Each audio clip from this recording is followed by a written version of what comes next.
Hi guys, for this video we'll try to answer a question based on Matthew 25 story, the wise and the foolish bride. So if you've been a Christian for a long time, you're probably familiar with Bible stories. One of them is this story, this parable, where a set of bride is waiting for the bridegroom. And at the end of the story, only the wise bride were able to come in, and the foolish bride was the door was shut to the foolish bride, and they seemed to appeal to allow them to come in to the wedding banquet. But the bridegroom told them, I assure you, I do not know you. What a tragedy. What a tragedy to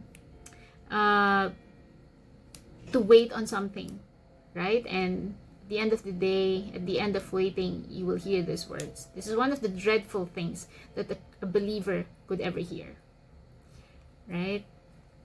And this is not to shame people or to scare them, right? Not to this is not a gloom and doom video. God is always a good God, so He is sending stories like this sometimes to warn us, to realign, to invite us to realign our affections, to examine our values, examine where we put our energy to.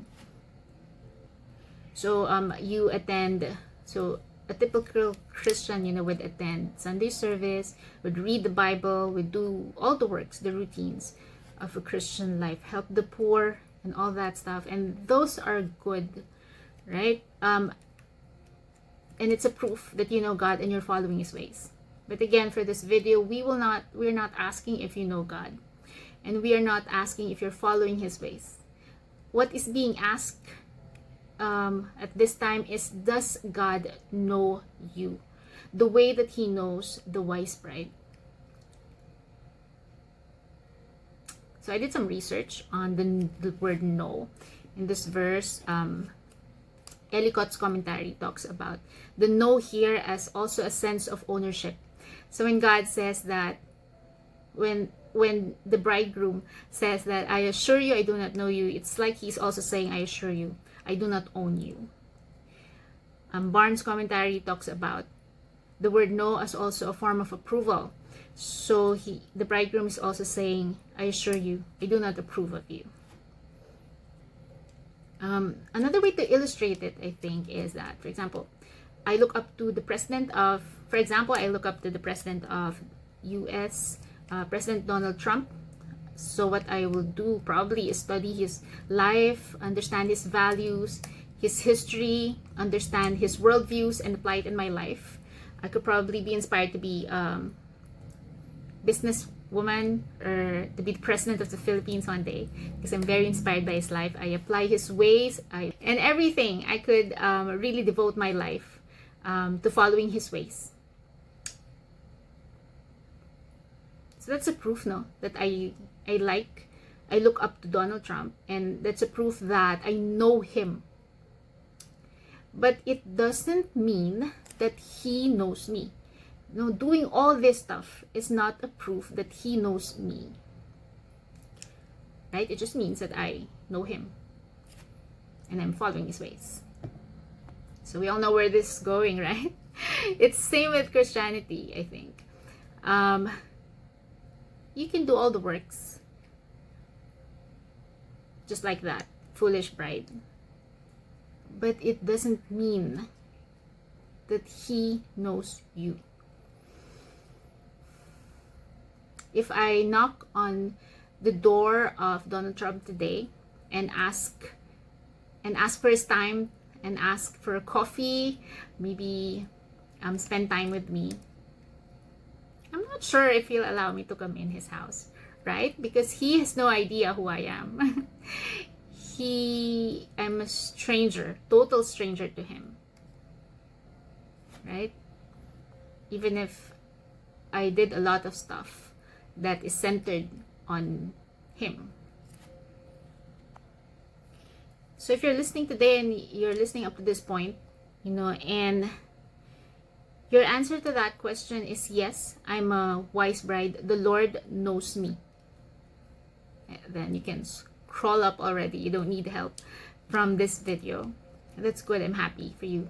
But if your answer to that question is I'm not sure if God knows me, I'm not sure if we are that close, we're close enough to have me enter his house, then this is where this page comes in.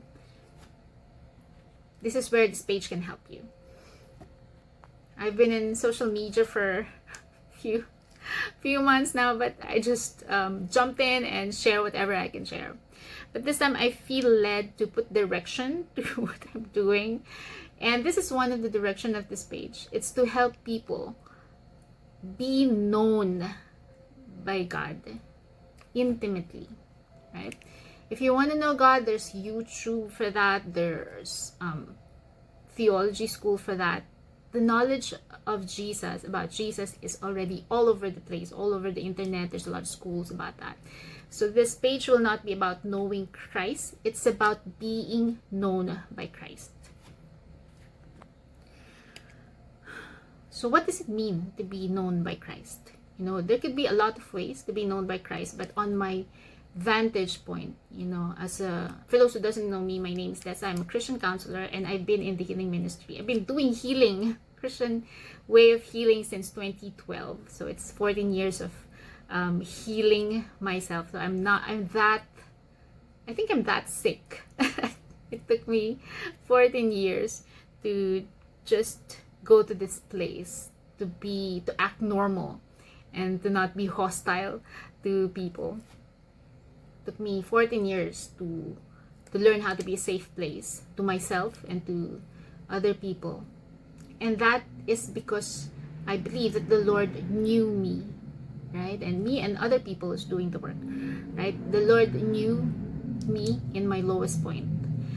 The Lord was there. I receive his comfort when I'm in despair. In my greatest pain, he was there. When I felt like everybody abandoned me, he was there. And I received his comfort. I received this.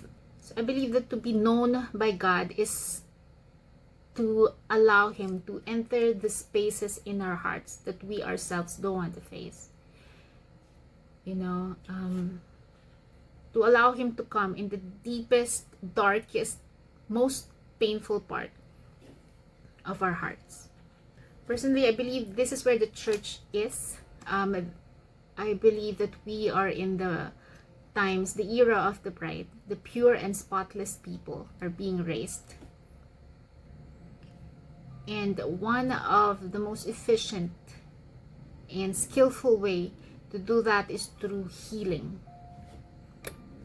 By allowing the Lord, by allowing the gospel to come inside our trauma, come inside our childhood issues, come inside our minds. Basically, to allow the gospel to redeem our memories and our soul wounds. That way we know, we'd be confident that, you know, that the gospel was not just planted in a shallow part of our soul. It is planted in the deepest, darkest part